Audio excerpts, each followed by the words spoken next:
एक बहुत ही प्यारी सी सुबह प्रीति के लाइफ में दस्तक दी रही होती है। मानो कह रही हो जी लो अपनी जिंदगी।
ऋषि, किसी का फोन आया था क्या?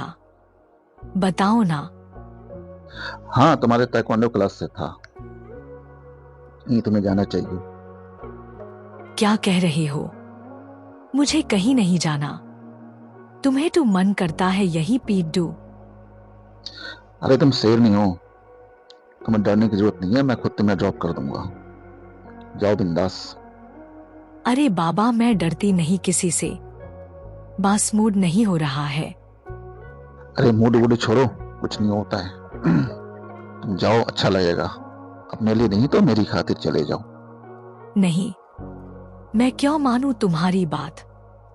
अरे बोला ना, ड्रॉप कर दूंगा। Be brave and get ready, okay? थोड़े समय के बाद ऋषि प्रीति को ताइक्वांडो चैलेंज की ओर ले चलता है। आज यहाँ प्रीति का सामना एक ब्लैक बेल्ट कंटेस्टेंट से होने वाला था। प्रीति नॉर्मल थी, लेकिन ऋषि थोड़ा घबराया हुआ था एंड से।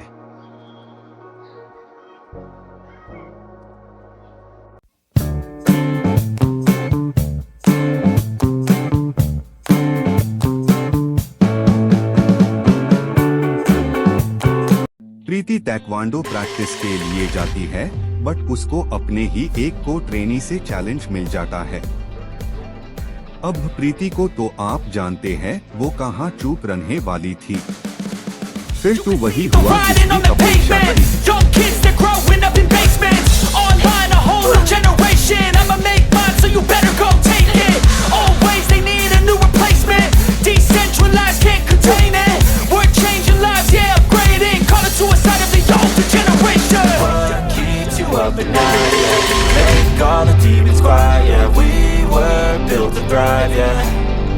I think that we've all had enough. What keeps you up at night, yeah? Make all the demons quiet, yeah. We were built to thrive, yeah. I think that we've all had enough. I think that we've all had enough. Sick of dealing with the old plan. They know that we're calling it wrong. You got me like, oh yeah. I think that we've all had enough. Sick of dealing with the old plan. They know that we're calling it wrong. अपने अंदाज में प्रीति की जीत को celebrate करता है।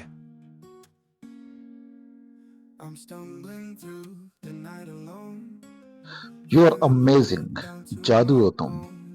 I love you. खोटाड़ा कुच्चा, झूठा।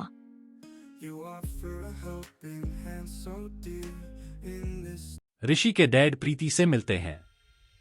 बेटी, सुना है तुम ऋषि से प्यार करती हो और वो तुम्हारी सारी बात भी मानता है। आज मैं उसी के बारे में तुमसे कुछ कहने आया हूँ। जी अंकल, आपकी आज्ञा सिर आंखों पर। बेफिक्र होकर बताइए। ऋषि बाकियों से थोड़ा अलग है। वो एक अच्छा इंसान है, लेकिन उसे ज़माने की ऊंच नीच समझ में नहीं आती है। वो एक जगह टिकता भी नहीं है। तुम उसे पकड़ कर रखना ताकि वो चाहकर भी अपने रास्ते से भटक न पाए। आपने बिल्कुल सही कहा, पर मैं आपको शिकायत का कोई भी मौका नहीं दूंगी।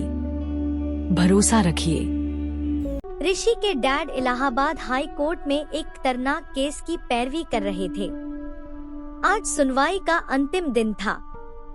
आत्मविश्वास से भरपूर वह कोर्ट की तरफ बढ़ रहे थे। Your Honor, it is proven that the accused is a stain on our society. He has been found guilty of attempted murder with intent. He unlawfully entered the house with the intention of robbery and tried to take my client's life.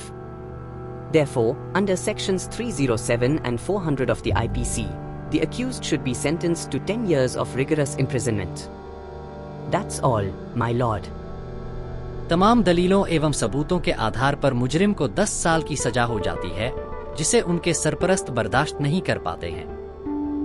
ये एक बहुत बड़ी lobby थी अपराधियों की, जो अलग अलग गैर कानूनी धंधों में व्यस्त थे। सबके ऊपर खतरा मंडराने लगा था। उनके पास दो विकल्प थे, या तो अपने आदमियों को छुड़ा ले या फिर वकील से अपना बदला लें। आखिरकार उन्होंने ऋषि के पिता पर हमला करने की योजना बनाई। कोर्ट से आते वक्त उन लोगों ने ऋषि के डैड की कार को जानबूझकर टक्कर मारकर एक्सीडेंट करा दिया। ऋषि, तुम्हारे डैड का एक्सीडेंट हो गया है। जल्द से जल्द सिटी हॉस्पिटल पहुंचो।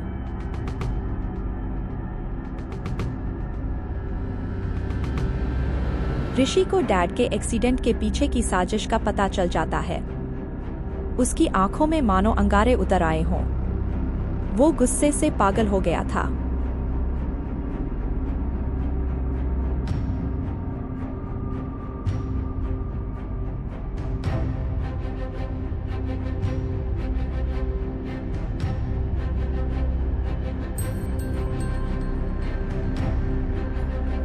उस रात ऋषि ने अपनी सारी सीमाएं पार कर दी। उसे खुद नहीं पता था कि वो क्या कर रहा है।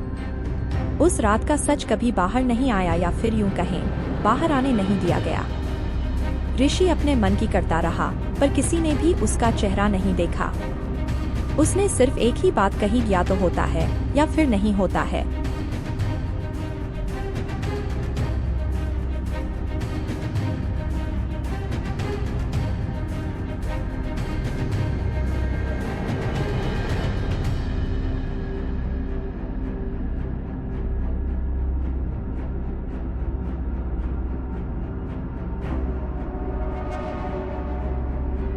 क्या सच में ऋषि को किसी ने नहीं पहचाना? क्या अब ऋषि IPS की तैयारी को छोड़कर गुंडागर्दी करेगा? क्या प्रीति ऋषि को संभाल लेगी? Watch next episode for your curiosity and don't forget to like, share, comment and subscribe your AI Cinevista channel on YouTube.